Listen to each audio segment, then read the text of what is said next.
오늘 하나님이 주신 말씀은 다니엘서 7장 25절에서 27절까지 말씀입니다.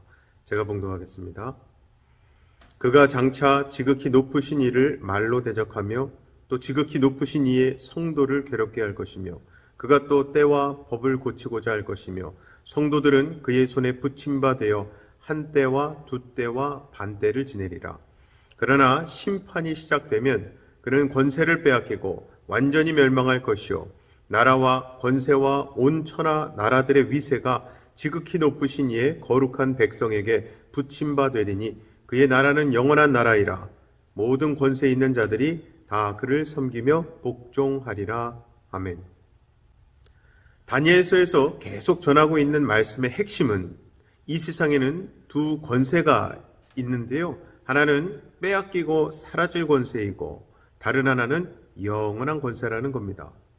전자인 빼앗기고 사라질 권세는 세상 사람들이 좋아하는 권세고 짐승의 나라인 이 세상에서 지배하고 다스리는 데 필요한 권세이기는 하지만 그것은 어차피 언젠가는 사라져버릴 권세라는 거죠.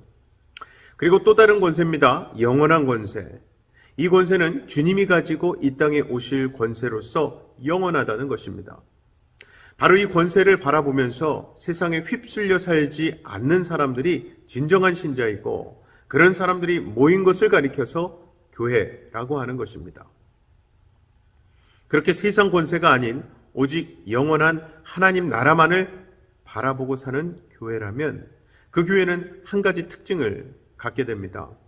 그것은 바로 음부의 권세를 이긴다는 것입니다. 다시 말해서 죽음을 겁내지 않는 것이죠.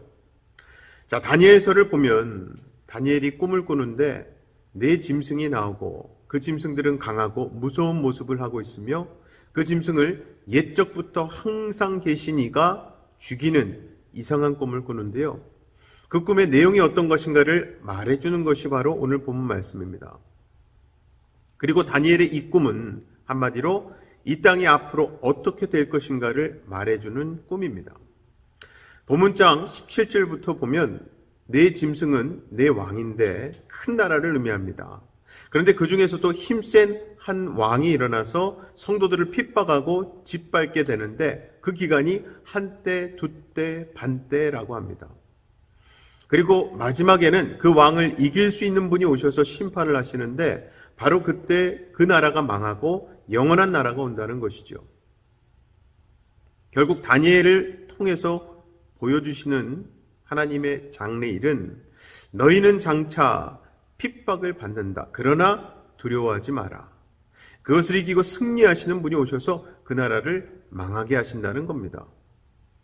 그리고 성경에 나오는 핍박의 상황이 지금 우리가 이 세상 살아가는 모습이죠. 세상은 예수님이 이 땅에 오셨을 때도 이미 믿음을 거부하고 예수님과 그리스도인들을 핍박했었습니다. 그런 세상에 의해서 이 땅은 거짓된 교회로 가득 차게 되었고 그 거짓된 교회에 의해서 참된 신자들이 무시당하고 조롱받는 시대가 된 것이죠. 자, 그렇다면 하나님은 왜 굳이 세상을 이렇게 믿음을 지키기 힘든 환경으로 만들어 가시는 것인가? 그 이유는 결국 하나님께서 믿음을 지키기 어려운 속에서도 십자가의 길을 따르는 신자를 통해서 자기 백성과 자기 백성이 아닌 자를 구분하고자 하시는 겁니다.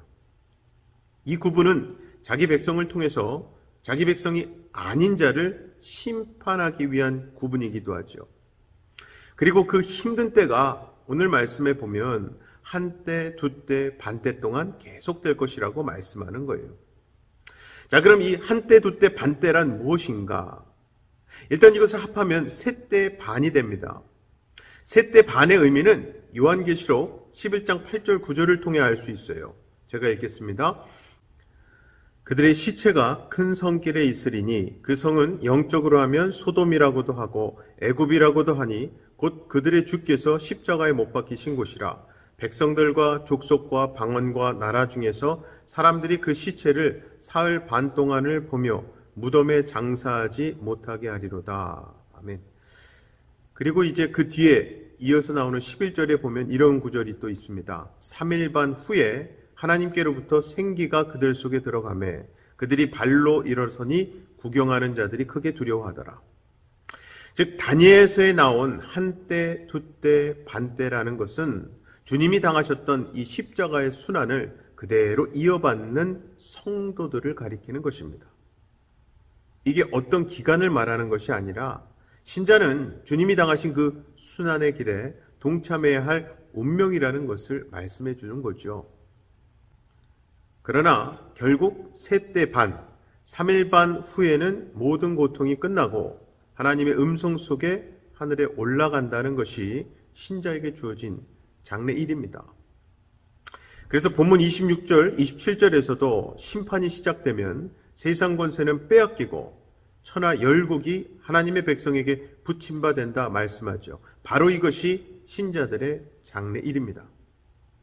그래서 저와 여러분은 이 장래일을 분명히 알고 세상을 살아가야 합니다. 이 세상이 아무리 좋아 보여도 심판 속에 들어갈 운명이라는 사실이에요. 그리고 영원히 남는 것은 주님의 십자가의 고난에 동참했던 신자들입니다. 때문에 신자는 세상을 살아가는 동안에 이 세상을 내가 살아야 할 장소가 아니라 심판의 장소로 봐야 한다는 거죠. 원래 인생 가운데 불안하다는 것은요, 인간이 죄인 된 결과입니다. 창세기를 보면 아담과 하와가 선악과를 따먹고 나서 하나님의 음성을 들었을 때 반응은 숨는 것이었습니다. 하나님께서 어디 있느냐고 찾으실 때에 아담은 내가 벗었으므로 두려워하여 숨었나이다 대답하죠. 바로 이것이 최초로 두려움을 가지는 인간의 모습이었습니다. 이때 아담의 두려움은 결국 자신의 앞으로의 인생에 대한 두려움입니다. 즉 장래일에 대한 두려움입니다. 하나님은 그러한 아담에게 여자의 후손을 약속하셨습니다. 이제 아담의 장래는 그 여자의 후손에게 달린 것이에요. 그래서 아담은 그 아내를 하와 곧 생명이라고 이름했던 것입니다. 아담은 자신의 장래가 여자의 후손에 달려있기 때문에 항상 그 후손으로 오실 분을 기대하며 살았던 거죠. 결국 인간이 자신의 인생에 대해 불안해하는 것은 이 세상에서 번성하고 크게 되고 싶어하는 욕망 때문인 거 아니겠습니까? 바로 이것이 죄에 빠진 인간의 모습입니다. 그리고 그런 우리가 바라볼 것은 생명 되신 예수님이십니다. 세상의 권력이, 돈이 우리의 생명이 될 수 없어요. 사랑하는 우리 성도 여러분, 온 천하를 주고도 생명과는 바꿀 수 없다는 것을 확실히 아신다면 세상 바라보지 마시고 주님 바라보며 사시기 바랍니다. 그렇게 세상은 심판이고 영원한 것은 오직 주님의 나라라는 사실을 분명히 아시고 천국을 보장받은 자로서 이 세상 승리하며 살아가시는 저와 여러분 되시기를 주님의 이름으로 간절히 축원합니다.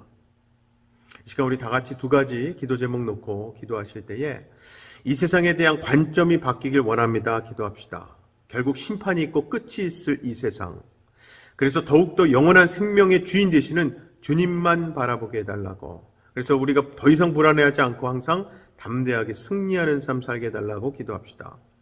두 번째는요, 벌써 올해를 마무리하는 마지막 달 12월이 되었습니다. 하나님 안에 거해야 할 내 자리로 돌아오는 이 올해의 마지막 달 될 수 있도록, 신앙의 회복이 이루어지는 마지막 달 될 수 있도록 기도합시다. 제가 기도하겠습니다. 사랑의 아버지 하나님 감사합니다. 세상이 너무나 불안하고 어지러우며 어둡습니다. 이 세상은 언젠가는 끝이 있고 심판이 있을 것을 우리가 다시금 말씀을 통해 알게 됩니다. 이 세상을 살아가는 하나님의 자녀, 하나님의 백성으로서 영원한 주님을 바라보고 영원한 하나님 말씀 붙들고 살아가게 하여 주시옵소서. 그리하여 더 이상 세상에 두려워하지 않고 오직 하나님만을 경외하며 살아가는 자녀들 될 수 있도록 도와주시옵소서. 특별히 이번 12월 올해를 마무리하는 이 시기에 하나님, 우리가 있어야 할 그 자리, 하나님 앞이요 또 하나님을 찾고 기도하는 자리며 하나님 말씀 붙드는 그 자리로 돌아오는 회복의 12월이 될 수 있도록 허락하여 주시고 인도하여 주시옵소서. 믿고 감사드리며 예수님 이름으로 기도하옵나이다. 아멘.